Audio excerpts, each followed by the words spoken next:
Hey guys, what's up? Welcome back to another episode of Gearcast. I'm here with my friend Stephanie Martz. Stephanie, how are you? Good, how are you? I'm very good, thank you. Yep. I'm super excited that you're on the show. I know you're like, oh yeah, Always, yeah. But I'm glad that you committed. Thank you, yeah. Awesome. You're committed. So, we're getting ready for our match.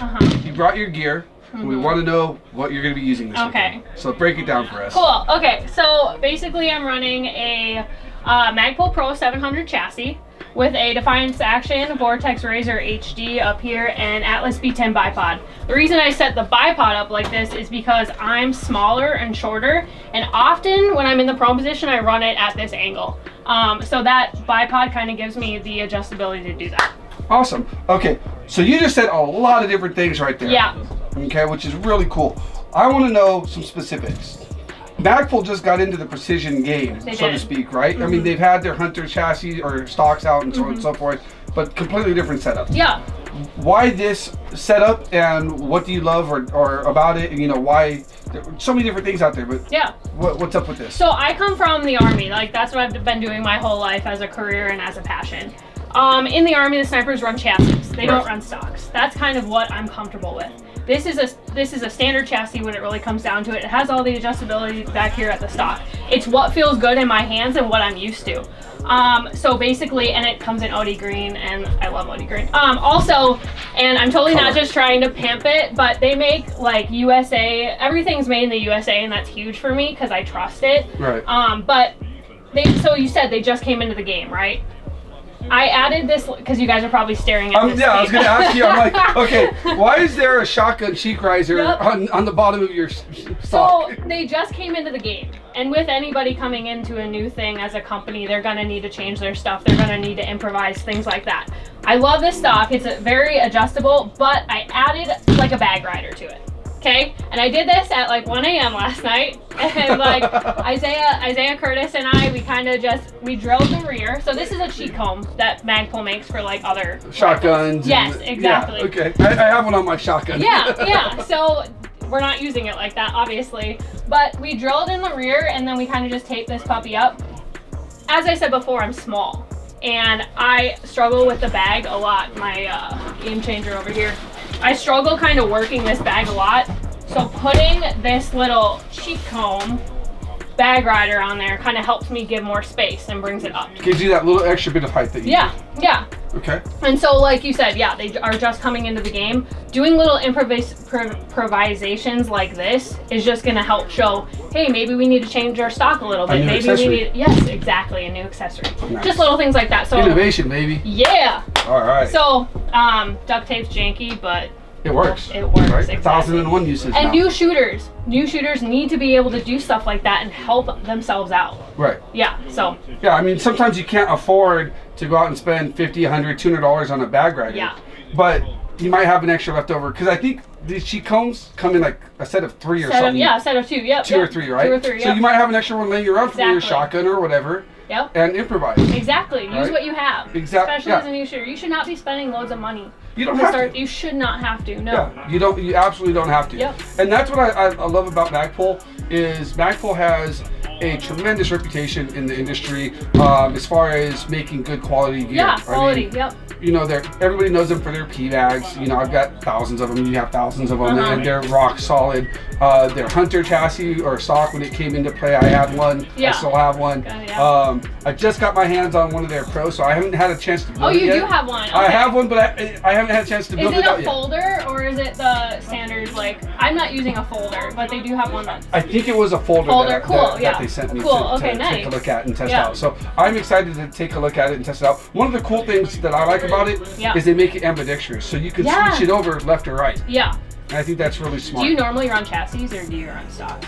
Both. Both? Okay. Yeah. I'm one of those shooters that nobody should ever follow what I do for the simple fact that I never get enough time behind one platform to be good at it. Yeah. I play with a little bit of everything. But that means you don't suck at the other platform then, too. I don't suck, but I'm not up here. Yeah. I'm no Isaiah Curtis. Right? So, but because I like to change around and try stuff. Yeah. And I like to help companies develop stuff like you are doing here. You know, that's awesome. That's cool. And that's why, and I think that's something we should hit on too, is like sponsorships and companies sending people things. It's not to it's not to just try and get your product out there. It's for innovation, things like that, right? Why'd they send it out to you? So you can shoot. You were around shooters, right? So you can see what their ideas are to make products better. Yeah, I mean, I'm fortunate to have the ability to test it in different environments. Yeah, exactly. Because I travel so much. So that's why I love stuff. Yep. And looking at this and looking at that, I'm like, that's pretty damn cool. I'm like, I might have to do that to mine. Yeah. Who knows? It's pretty nice. SAP 2-round holder? Yep. Okay. I wasn't running those before, and I got into kind of situations where I wish I had one, and then I finally slapped one on. There you go. It's nice to have those match chambers. What caliber are you shooting? Okay, so I'm shooting 6.5 Krieger right now. Okay. Tried and true. Tried and true. Yeah, it's a really good, trusted cartridge to start on. I didn't start with reloading. I didn't. I used federal ammunition and it worked great. Yeah. Like honestly, I think you can do your first year to 2 years with your federal like match ammo, whatever you want to do, just factory ammo. And you can I still shoot factory ammo. Exactly. There's enough variables taken out. You can trust that ammo that you're not going to have issues. Isaiah Curtis. But buying good quality ammo. Quality ammo, exactly. Yeah. Don't buy hunting ammo coming out here. Oh my gosh, yeah. I did that once when I first started out. I went to a precision rifle course, and my instructor was like, "What's this?" I'm like, "You told me to buy 308 ammo." What'd you buy? I bought 308 hunting ammo. Oh, yeah. He's all, you ain't gonna shoot fast 500 yards with this and be able to hit anything. Yep. So make sure you get match ammo, whatever you do. Exactly. And you don't have to know all this like small thing, like the grain and everything like that. It all takes time to learn. So just get match and start off good. Yep. Awesome. Yeah. Vortex optics. Yeah. One thing Brittany said before we started this, the throw lever, just gonna mention that really quick. Yep. That's been huge for me. Just in like being able to quick throw your, when installing this, I'm a small arms repair, so I'm big on that. When installing this, don't over torque that screw because you'll break the whole lever. Yeah. So just go really easy on it. Guilty. Yeah. Did you really? Yeah. Oh, that's okay. I over torque everything because I'm just stupid. I don't know my own hand strength, so I just go until it's tight, and it's like it's tight. Now it's not tight anymore. Not tight at all. What is this thing? Okay. This is like. This looks like some Tupperware for a sandwich. Yeah, that's a fast mag. So basically, did I bring my magazines up here?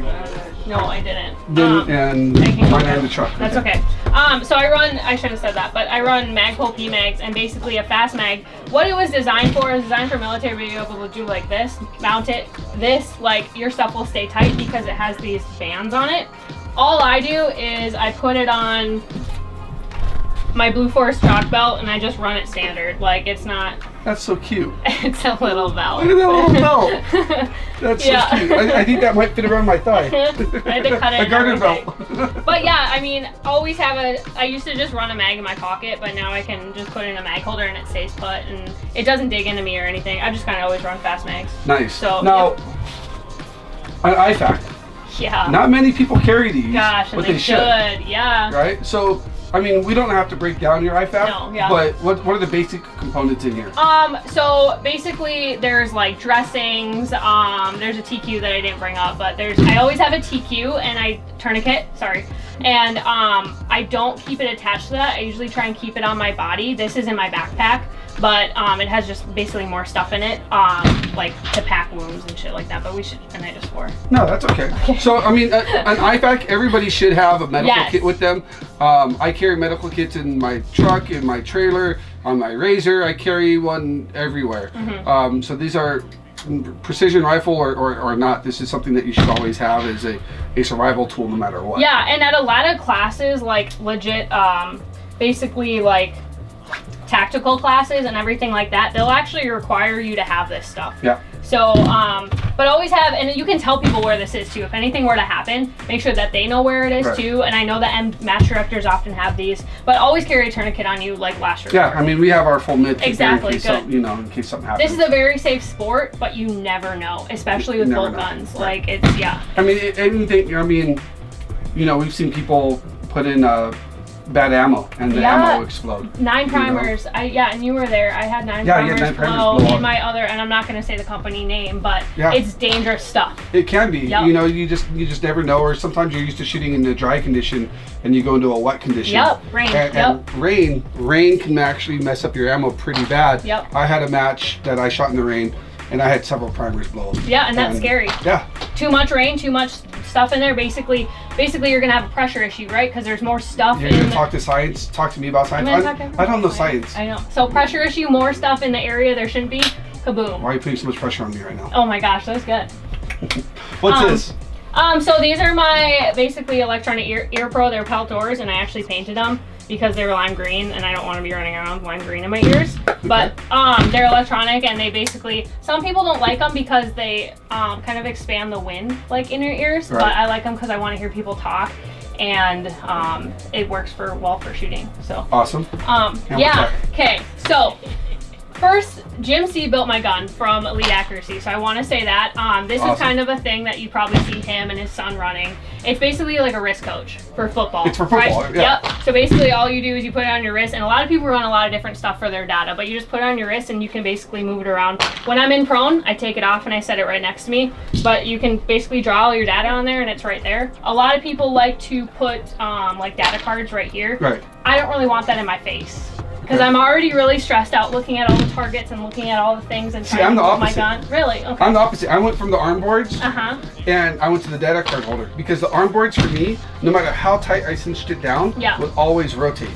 Oh really? Yeah. So then you're like crap. So I was like always like, that's type of thing. So I went to the data card, the data card on the side, and that seems to work a little bit better. Yeah.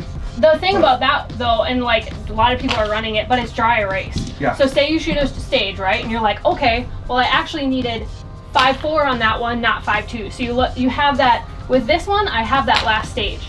And so I can look at it and be like, okay, 5.4 was the legit like range on that. I go 4 stages next, right? And I'm running that same range. I can go back and be like, okay, it was 5.4 on that last range. I'm gonna run 5.4. Exactly, yeah. Okay. So that's the only thing, but you can take that record somewhere else. You can have your data card and then just write that record somewhere else. So no. Awesome. Okay, what's this?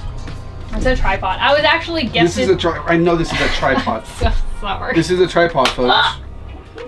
These are Binos. So this is, okay, if you haven't been able to tell, she's a little dyslexic.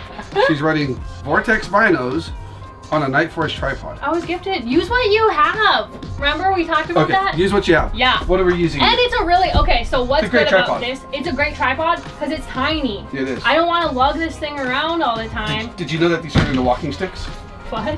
Yeah. No. I think this is the model. What? You didn't know this? I didn't know this. Look at this. It's a walking stick. Oh my gosh. I had no idea. And then it comes out as a normal leg. And are you screwing with me? No. It's designed that way. Red are walking sticks. Black is not. So this one won't screw off. when would people use that? If you're going hiking. And they would just carry this and then just unscrew. No, like if you don't need this, but you have your Nightforce stuff with you or whatever, if you're going hunting or whatever, and this is in your pack. You take this off, and now you have. That's crazy. Walking sticks. Oh my god. So you throw the rest of this in your pack. That's awesome. I had no idea. Yeah, that's the great thing about these. There's a lot of companies do this now. This is, I think, the first one I've seen do this for the firearms industry. Jeez. But for like the photographers, we were using these like 5 years ago because we're getting into remote locations. Hello, yeah. Yeah. That's smart, and you have all these like precision rifle challenges now where you are in remote locations, and you're gonna want that. Exactly, so. like Scott Satterley's hunting match in Colorado. Tons of movement, tons of hiking. Yep. I'd love to have hiking sticks when I hike. Gosh, that's smart. Okay, this sorry. Is great. It's okay. So what are these? Razor. I actually just had to ask this because I didn't even know, but it says it right back here. Razor HDs. Yeah. Vortex. 12, 15. 12 by 50. 12 by 50. 12 by 50. That's the magnification? Is that the magnification? Yes. 12 by 50 magnification. And that's what they are. 12 power. 12 power. She's still learning about her binoculars. And that's okay because I've been shooting for like a year and I'm still learning. And you have great coaches. Yeah, you have great people around you. So, but why these? I was gifted these. And they work well. They work great for me. Yeah, I mean, like they're still really clear and everything. They're easy to use. They work. I don't know. And you were gifted the tripod? Yeah. See, that's perfect. I mean, if you can find stuff, if you can find stuff that'll help you excel in the sport, then why not? And that's a huge, I mean, with all these like shooters that have been shooting for a long time and they mentor you, they're gonna have other gear. Right. They just will. And they may lend you it or... One of the crazy things about this sport is there's always something new coming out. Yep. And those top guys usually always want to try that new stuff. Yeah. And so you end up with stuff laying around that's still great quality stuff. Yep. And so to be able to gift that or to be able to provide that to a new shooter. Yep. That's what awesome. they should be doing. They shouldn't be selling it. They shouldn't be trashing it, leaving it in their closet to gain dust. They should be giving it to new shooters. Exactly. That's what NRL is premised off of, right? Yep. Grow the sport. Grow the sport. Yeah. All right, see, I'm taking this off here too. What is that? Just a hanger? Yeah, it's a bag hanger. Okay. So you don't need that if you don't want it. I never hang bags. Oh, see? But that's for weighting it, isn't it? Yeah. If you need, so if it's windy. Okay, yeah. I just broke your tripod. No, that's fine. It's not A broken. lot of snipers like to use that too because like they like put their belt on and then they connect their belt to that little loop and then it like helps them. Yeah, it helps create a more stable platform. Yeah. What else are we missing here? What's this? Diamond Tech Trigger. Oh, that's just the I don't know. Oh, your ammo case. Yeah, ammo case. We already talked about. Yep. Diamond Tech Trigger. Nice. Triggertech, Diamond Tech. Yep. I forget what it's rated at. 6.5 Yep. Creedmoor. Krieger barrel. Atlas Bipod. Arca rail. Sling, VTAC sling. Always have a sling in your backpack because you never know if there's going to be a sling stage. Really? I don't know. I don't carry a sling anymore. Oh yeah. What if there's a sling stage? Shoot it without it. But why? Because don't carry a sling. Okay. I don't know. Is that wrong? Carry a sling. Is that wrong, Coach? Do you carry a sling? What if there's a sling stage? I don't use them. Well, I don't know. I always thought sling work was important, but obviously no. background. This is the great thing about the sport. What works for me may not work for her and for him. Yeah. But it works for them. It may not work for me. Yeah. Okay. We're on the road. Yeah. We've been on the road a lot this year. We're Yep. heading to California from Minneapolis. Yep. We're escaping the nonsense. Yeah. Thanks for remembering where I live. That's super nice. Of course. Okay. All right. The So nonsense, yeah. we're heading to California. We just got into Colorado. Yeah. We're halfway there. Yeah. You forgot a key piece of gear. Yeah. Not your rifle. What are we turning around I know for? exactly because I heard you ask this question. It's a good question, actually. And I'm super bummed I didn't bring it up here. My PMAGs. Okay, I know you're gonna be like, whatever. It's a PMAG. Yeah. Okay, whatever, you can get right? PMAGs. I'll give you a magazine. I'm not gonna turn around 10 hours. I'll tell you why. Okay. So one of my issues when I first started, and it's still an issue, is I would drive into the bag. Anytime I mount a position or anything like that, I would push into the bag. So basically what happens when you push into the bag is your magazine that's seated right here, it's now getting pushed into the bag and you're not gonna have your feeding. Your feeding is gonna have major issues, right? Because now your magazine's like this and not like this and you're gonna have feeding issues. So what my mentor did was he shaved off like some of basically the magazine. He customized your mags. He customized my mags. So it's my mags. I can't just use any PMAG. And so basically you have to be careful when you're doing it because if you customize it too much, if you take off too much, too loose. Yep, sloppy. and then sloppy, and your ammo is going to fall out because you don't have. Which is not good. Exactly, not good. So you have to be super. But now I don't have that issue. I can drive in however much I want, and I can basically run the bolt easy. That was actually a pretty damn good answer. I'm gonna tell you what the right answer is. Yeah. What? We have to go back to get your mentor. You forgot him. Yeah. I said you and I are going on a road That's trip. fair. Yeah, that's fair. I'm totally kidding. Steph, I really appreciate watching you shoot over the past couple of months. It's been awesome. Hanging out, shooting, playing games, the whole 9 yards. I'm glad that you were able to stop in. I know it's kind of late here today. Yeah. I'm glad you were able to do this. No, so I appreciate you. Yeah. Thank you so much. Yeah, I appreciate you. Honestly, you do so much for the sport. I did want to say one thing though. Oh, and please. I don't want to be just like a female shooter or anything like that, but I want to say something. There is still not a lot of female shooters in this sport. True. I'll go to a match and there will be 1 or 2 female shooters or anything like that. And I do think it's starting to grow, but as a female shooter, you can't be scared to go to a match because you're going to get last place. Doesn't matter. There's guys that come get last place every day. Oh, yeah. It does not matter, so it doesn't make you any different. Come out, there's gonna be people there to help you. And you just can't be worried about where you're gonna place to not shoot. Just have fun because like I've gone to these national matches and I'm so scared every time. I was scared to even just get up here. But like after you do it once, like you feel good, you feel confident because you just got through it. Yep. And I'm small, Ashton was just up here, she's very small, like, and basically you can do anything that the boys can do. Absolutely. And it's been fun and it's been good. And yeah. Girl, kill me, hang me, talk, or whatever trash you want. Make a meme. ARS, here I come. Girls shoot better than guys. Yep. just is. I really do. Yeah, no, I do agree with that. They listen and they're detailed. Well, yeah, exactly. I don't know if you listen. Most ladies listen. I talk more than listen. And I do think that there's an ego issue when it comes to men. Yes. And that's okay. We should do a podcast about all this, like just a regular podcast instead of about gear. Yep. Sorry, you're right. No. About gear. Let's do it. I think it's a great topic. I think so too. Yeah. Okay, cool. Awesome. All right, guys. Thank you for tuning in. We really appreciate your time. Until next time, stay safe, keep shooting, and we'll see you all at the range. Take care.